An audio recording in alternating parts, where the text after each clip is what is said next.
Welcome to a morning edition of Archaeology After Dark, everyone. Well, morning, afternoon, depending on where you are in the world. I'm, of course, your host, Daniel Rhodes. My guest today is Jordyn Patrick. Jordyn, thanks for being here. Thanks for having me, Daniel. So, tell us a little bit about yourself.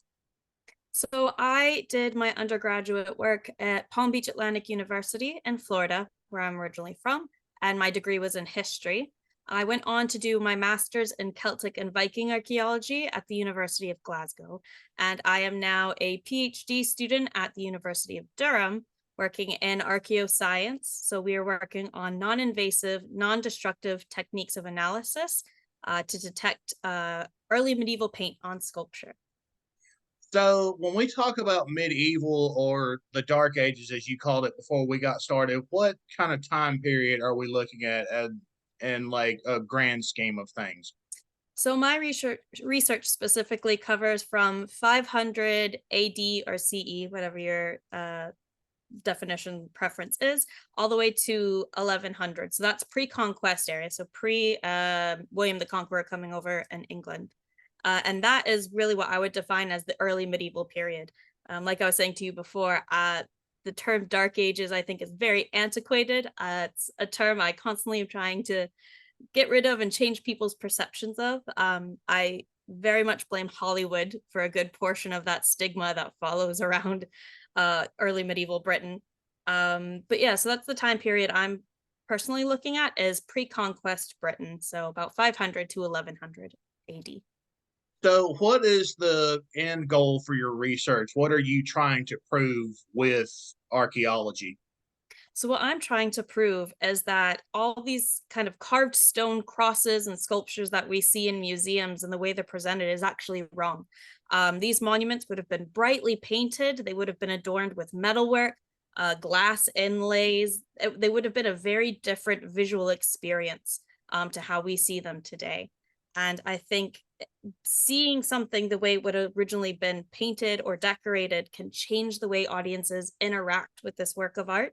And it makes us think how the original audience, the early medieval people, would have interacted with these crosses or sculptures being seen in churches. It would have been, I think, a much more visceral experience. Were these things painted every year? Was it a community event? Was it a big feast day where everyone got together and were involved in the project? There's loads of other questions that come up with it. And more specifically, it helps us understand that these, early medieval eras or the Dark Ages, as sometimes people call it, weren't actually dark. There was this bright, colorful art going on, this beautiful culture that I think gets quite dampened by the way history and the archaeology is presented in museums today.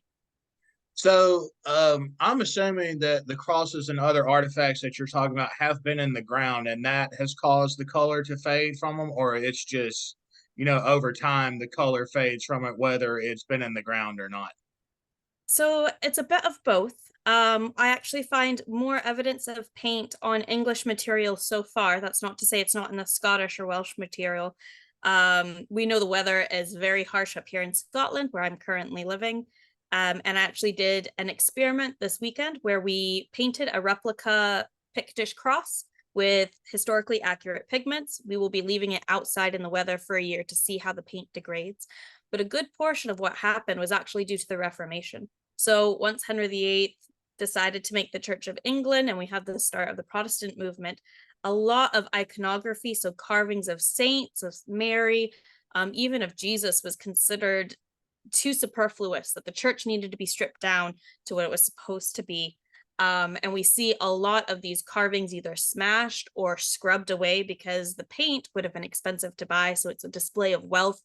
And you can't have that. You don't want anything too gaudy or too ostentatious. We also see a big movement with Victorians to return of classical um, design where they're whitewashing a lot of things, which is actually ironic because we now know that the Romans and the Greeks had painted statues as well. So the Victorians' ideation of this perfect white marble is actually incorrect in itself. But due to those various uh, factors as well as weather, the paint, some of it is still there to the naked eye. A lot of it is unable to be seen by our eyes, so we have to use UV light or infrared photography to be able to find where to do our sampling. So I'm guessing that to replicate the paint, you actually have to take like little pieces of it off the cross or the artifact and break it down to like a molecular composition to see what's actually in it. Well, this is the exciting part of my research because that's what we've been doing in the past. But with my techniques that we've been using that follow off other scientists that have been working on similar things in Roman archaeology as well as cave paintings, I'm looking at about 4 or 5 different methodologies and I'm testing all of them to see which provides us with the best data, but all of it's non-invasive and non-destructive. So I'm using different lasers like X-ray fluorescence, Raman fluorescence, fiber optic imaging. All of these actually don't harm the stone. I don't have to take any samples, and it gives me that molecular structure of what's in the sample. I then can go, we have this much iron or we have this much calcium, and I can then say, this is probably the paint or the pigment we're looking at. So with the experiment that I just did this weekend, I used my findings so far off other 9th century pieces in England. And we actually made all of our paints from scratch. So we went and we mined, well, I didn't personally, my collaborator, Caroline from Perio Gallico is her name, if anyone's interested. She went and mined all the minerals. We then processed the minerals. So we ground it all up, made our pigments, and then we painted this cross with historically accurate pigments. And we didn't have to take any samples from actual artifacts to replicate that paint because I had the data already in my database. I knew what the pigments were made of, so we were able to replicate that using minerals that we found. So what you're saying is you're actually able to replicate the color without disturbing the artifact itself, leaving it in its natural or somewhat natural state. Exactly. That's what is very exciting for me about this research is it has a lot of applications. The technology is getting easier to use. It's getting cheaper for universities and museums to access. And we're able to do deeper investigation without having to harm artifacts that are already conserved or on display. In fact, there's times I'm actually able to do my analysis, and as long as a certain meter range for safety when the X-ray is active is kept, I can actually do all of my analysis without museums having to shut down or putting me in kind of a storage room to work in. So people can actually be actively still around while this is all happening, which is also exciting for the public to see. Yeah, and that's really great because I know a lot of archaeologists are really concerned that what we do is, in fact, a destructive science. So if we can Very much. construct processes where we don't have to be as destructive as we normally would, that is a huge step forward for just the science in general. Very much so. Yes, I agree. So, what made you want to pick this for your PhD work, or what got you interested in this particular aspect? So my first fascination was with picture sculpture. So during my whole undergrad, I didn't even know that the Picts were a thing. I didn't know that the Pictish people existed. For those who don't know, the Pictish people were a late Iron Age, early medieval group of people that inhabited the east coast of Scotland. We first get their mentions by the Romans, who named them Picti, which means the painted people. We actually don't know what they called themselves. And what I found fascinating about them is we have these massive monolithic carvings from the early medieval period and possibly dating late Iron Age. There's some debate with scholars there. But we have these symbols carved into them that we still don't understand. It's like hieroglyphics before the Rosetta Stone. And for me, that was fascinating. So that's why I did my master's on Celtic and Viking archaeology, but I specialized in Pictish sculpture. And if anybody travels to Scotland and you come to see these stones, whether it's in the National Museum or the ones that are in situ, a lot of time you'll see Historic Environment Scotland, so the governing body here, has created interpretation boards, and it shows them half painted and half as they were. My problem is I would see these boards and I would go search for articles, and there was no published material on where this interpretation came from. I was complaining to a colleague who worked at the museum about it every time I saw this person. And eventually they got fed up of hearing me complain and said, well, if you're so worried about it, go fill the gap in the research, and you go study it and you do it, and you either prove or disprove this interpretation.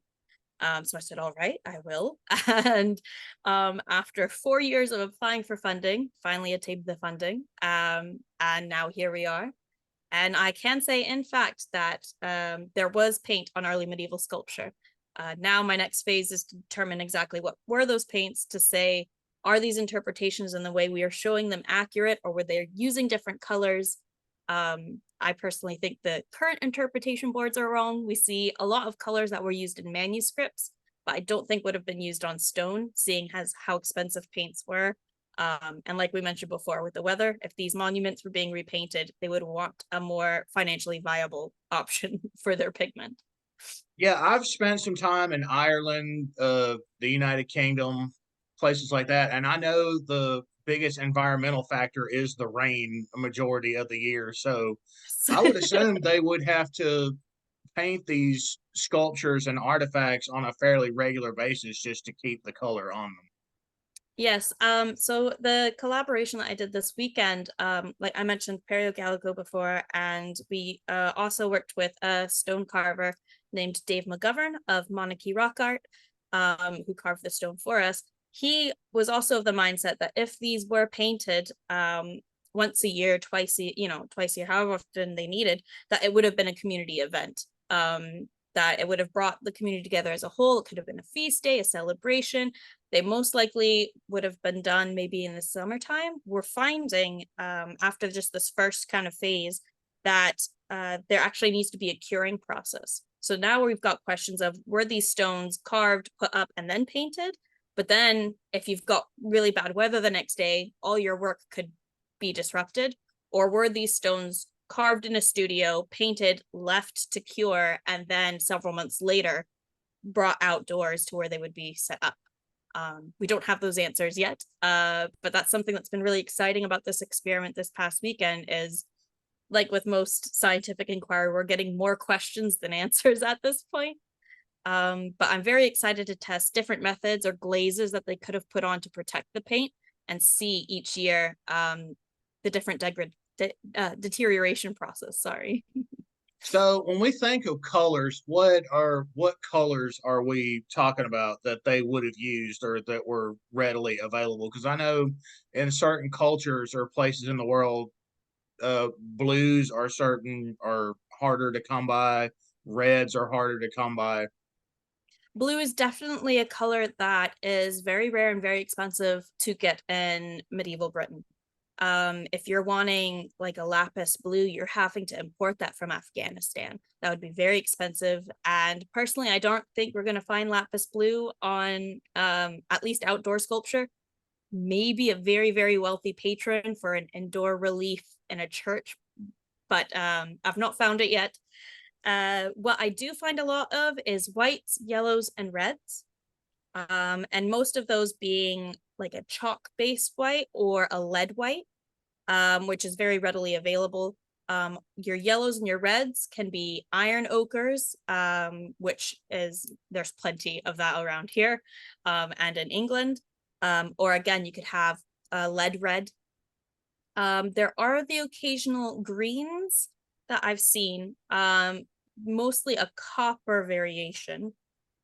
So just using copper and trying to get a green from that. But yeah, it's even with ochre, so an iron ochre, you can get various colors. So for the example, this weekend, we only had yellow iron ochre we were able to obtain, but we needed reds, oranges, yellows. And so what we did is we actually roasted that mineral over a fire, and we pulled it out at different dehydration stages, and we were able to get all the colors we needed. I'm not sure if you can link images in this or not, but I can send you the picture. We have purples, browns, reds, yellows, oranges, all made from an iron-based mineral that's readily available. So you can get a wide range of colors relatively easily without having to spend too much money. And you managed to do that in a week? Yeah, in 4 days. It was quite the experience. I, being a researcher, am used to either being behind a computer or my nose in a book, or working in a museum with my not so fancy looking tech. It looks like it's from the 80s. I get told a lot. But being able to be hands-on, and we were all kind of dressed in traditional garb, which was fun because the public was able to see it. Um, it really was, it was a transportive, very interesting experience. I'm not an artist by any stretch of the imagination. So when we were trying to paint the interlace, I my hands were shaking like anything. And it made me really think how skilled these artisans would have had to be. If you had specific painters that were, so if the sculptors were separate from the painting job of these monuments, both would have had to been highly skilled. But these painters knowing what mineral is going to come out looking the way they want it to, how they're going to have to layer these paints to get the look that they're trying to achieve.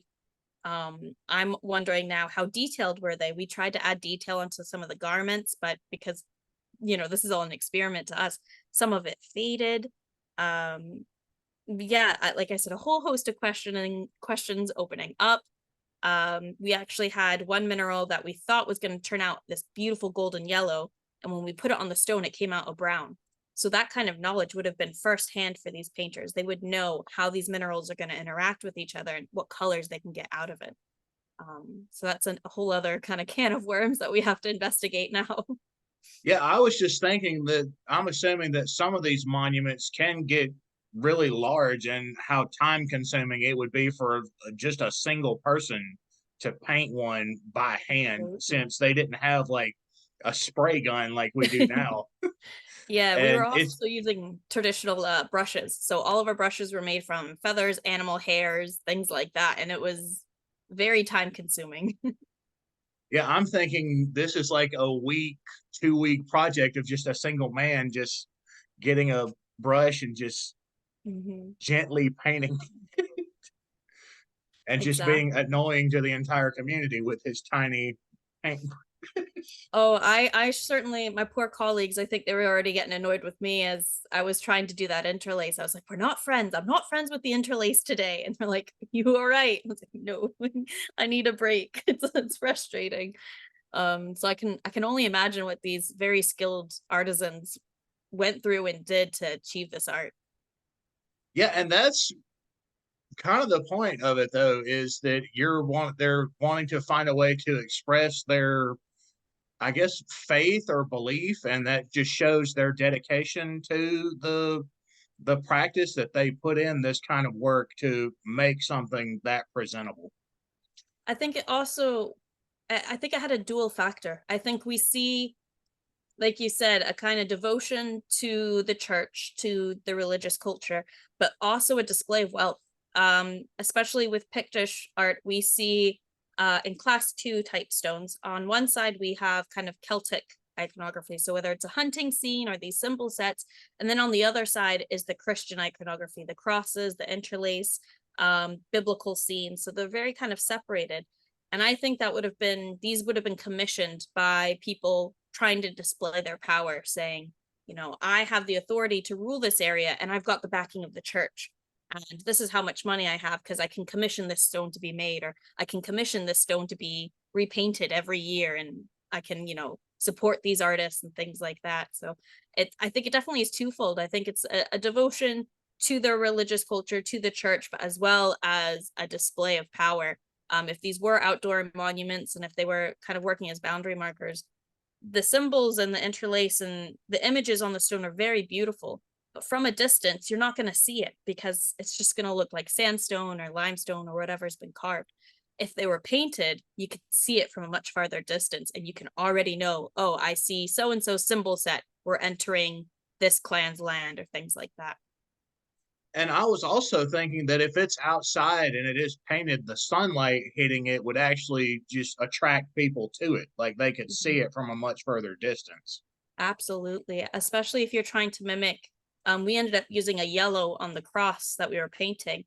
And if you use an egg white glaze, you could make that look shiny and almost gold-like. So if the sun was to hit it just right, you almost get a sense of gilding without having to spend the money of gilding it with gold. Yeah. And I was just thinking that, with all these religious practices and doctrines clashing in the United Kingdom, that they just changed so much over time, like going from Pictish to the symbols of Christianity, and what we think of as a large period of time really isn't that much time.